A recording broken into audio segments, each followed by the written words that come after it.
جب میں نے اپنے استاد سے یہ حدیث مبارکہ پڑھی تھی تو اس وقت میرے ذہن میں ایک بات آئی جو میں نے اپنے استاد کو سنائی تو انہوں نے بہت پسند کی۔ وہ بات یہ کہ جس طرح کا بندہ ہوتا ہے نا اسی کے فیلڈ کی باتیں اس کے ذہن میں آتی ہیں۔ حکیم کے ذہن میں حکمت کی باتیں آئیں گی، ڈاکٹر کے ذہن میں ڈاکٹری کی باتیں آئیں گی، انجینئر کے ذہن میں انجینئرنگ کی باتیں آئیں گی۔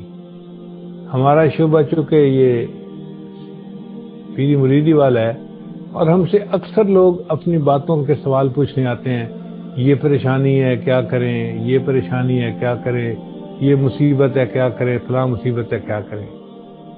تو میرے ذہن میں یہ بات آئی کہ امام بخاری رحمۃ اللہ نے اس حدیث کو سب سے آخر کے لیے جو چنا تو اس کی وجہ یہ تھی کہ تسبیح کے پڑھنے سے اللہ مصیبتوں کو ٹال دیتے ہیں، اور اس کی دلیل دو ہیں۔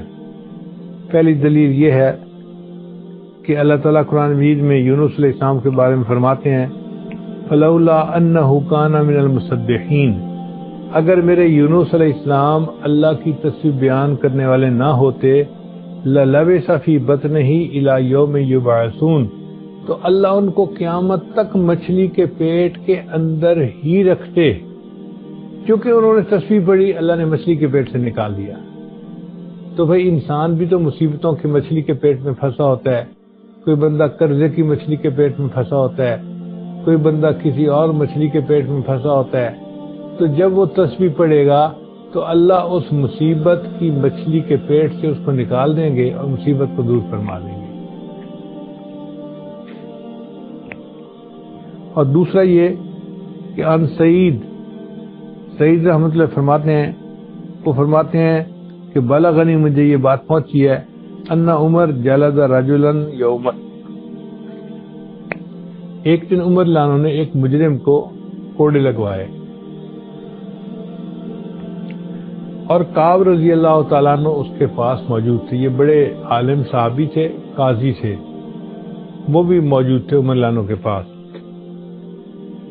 چنانچہ فقال الرجل حين وقع عليه الصوت، جب اس بندے کے کوڑا پڑا نا تو کوڑا پڑنے پر اس نے اوئی نہیں کی بلکہ اس نے کہا سبحان اللہ۔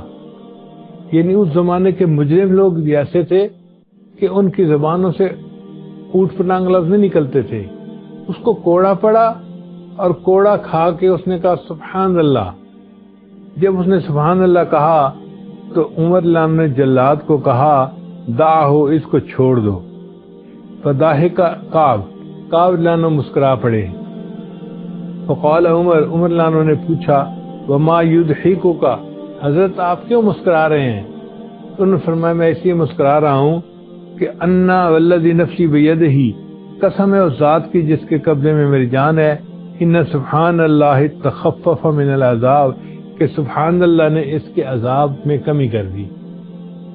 اس کو حکم ہوا تھا 10 درے لگانے کا اور پہلا ہی پڑا تو اس نے سبحان اللہ کا، اور عمر لانو نے ایک کوڑے پہ ہی اس کو معاف کر دیا، تو سبحان اللہ نے اس کے عذاب کو کم کر دیا۔ اس لیے امام بخاری رحمۃ اللہ نے آخری حدیث یہ اس لیے بیان فرمائی کہ طلباء طالبات پڑھ کے مکمل کر کے تعلیم اپنے گھروں کو جائیں گے، ان کی شادیاں ہوں گی، پھر ان کو پریشانیاں ہوں گی، جو مرد ہیں وہ کام کاروبار کریں گے، نوکریاں کریں گے، جاب کریں گے، مصیبتوں میں پھنسیں گے۔ جب یہ مصیبتوں میں پھنسیں گے تو پھر یہ کہیں گے کہ ہمیں اب مصیبت سے نکلنے کا کوئی عمل بتانا چاہیے، تو میں ان کو عمل بتا دیتا ہوں کہ یہ سبحان اللہ کا ذکر کثرت کے ساتھ کریں گے، اللہ ان کی مصیبت کو دور کر دیں گے، ان کو پریشانیوں کی مچھلیوں کے پیٹ سے نکال دیں گے۔ دعا ہے کہ جتنے حاضرین مرد ہیں یا خواتین ہیں اللہ سب کو پریشانیوں سے محفوظ فرمائے اور اپنے مقبول بندوں اور بندیوں میں شامل فرمائے۔